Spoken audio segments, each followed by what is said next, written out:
Good afternoon, and welcome to episode 49 of Red True Diaries. And my voice is low because I'm in a very quiet, peaceful park, and I'm not sure if people are still below me, and I like to be respectful.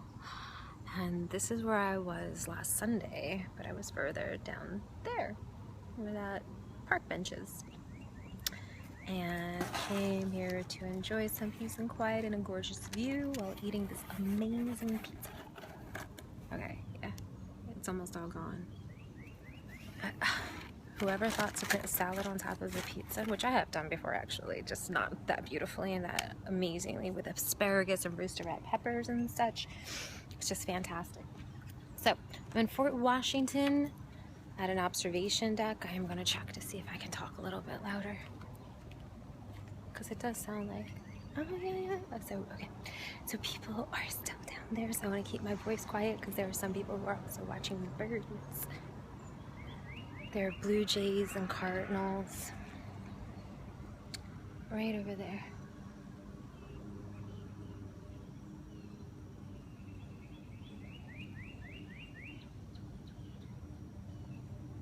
And the butterflies and whatnot. It's just awesome. I will say I do miss water. I wish there was some river or stream, but it's okay. This is just fantastic. And just taking the view a little bit more. Look at that. You won't find this view too many places in and around Philadelphia. Actually, we'll give it a nice 360-degree view. This is from the observation deck at a park here in Fort Washington.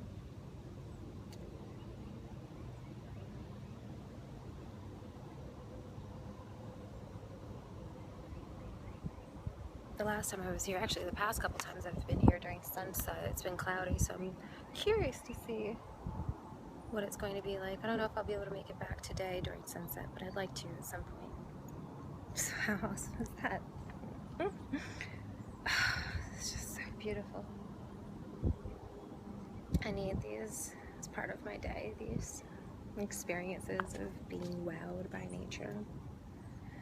So, what I wanted to get into for today's episode, and it won't be long because, I think some more people are going to come up at some point.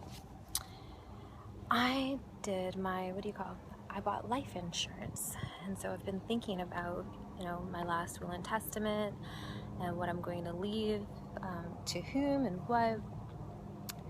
And this is really cool, my final wishes.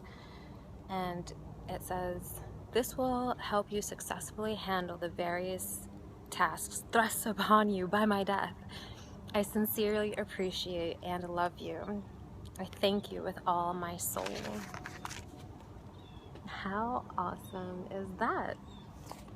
So, I know this is unusual, but I am someone who does feel that, by contemplating death, we can appreciate life that much more. It's not something to fear. Some people fear the pain. I do too.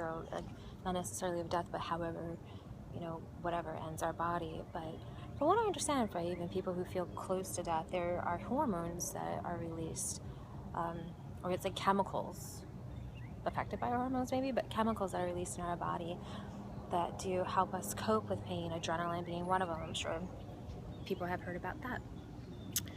So I think the pain is what plagues us oftentimes in life, which is suffering, because more often we feel pain while we're still living. I mean, once we're dead, we're not feeling pain anymore. So in a lot of ways, to me, it's freedom.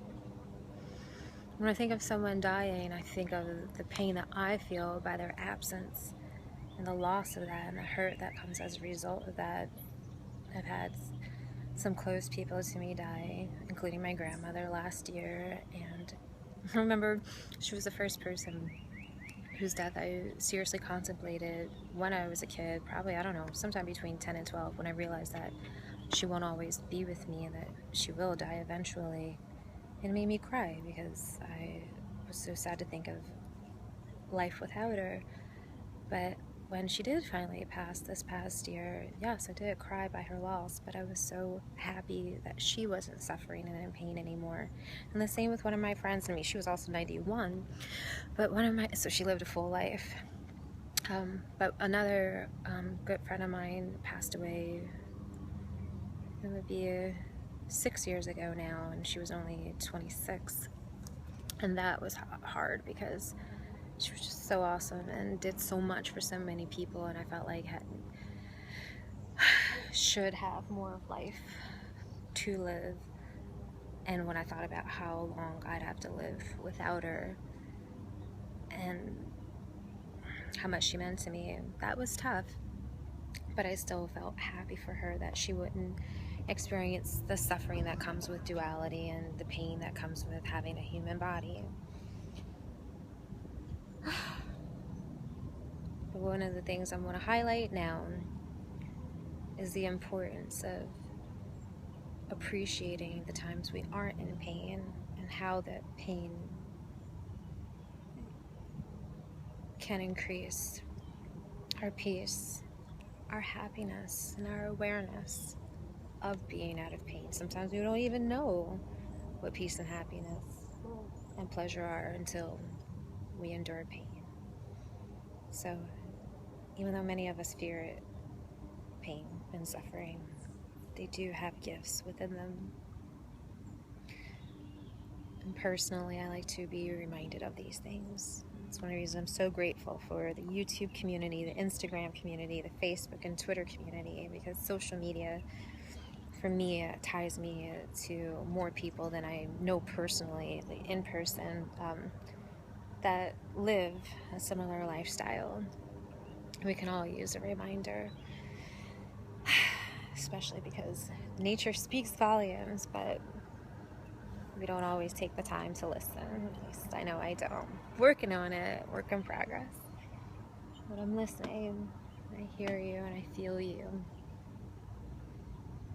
Speaking to nature, God, the sun, the goddess.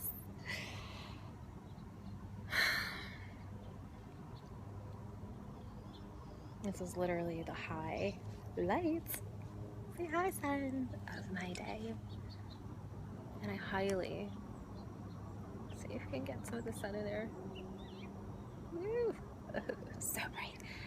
So I highly encourage and recommend for each person to do something comparable. If nature isn't your thing, whatever it is that inspires you and helps you to be with all that is in peace and true love. So thank you so much for listening and watching. I'm going to take a few minutes to stretch before I go back to work. Listen, NIMBY. So, I love you. May you have a wonderful time exploring.